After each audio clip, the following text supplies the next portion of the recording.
Morning mga lodi.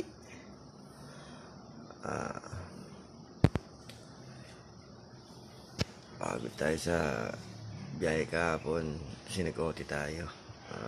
Nakauwi kami mga siguro alas 10 na ng gabi.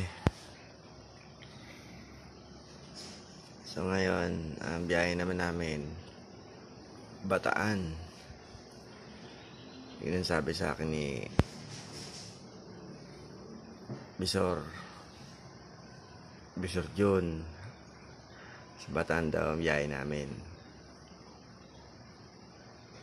Kaya lang hindi ko pa alam kung sa Bataan kasi doon pa yung resibo. So mamaya doon ko malalaman kung saan ang biyahe namin sa Bataan.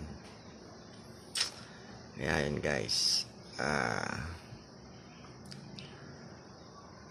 good morning and happy days. Get well soon sa aming biyahe sa Bataan.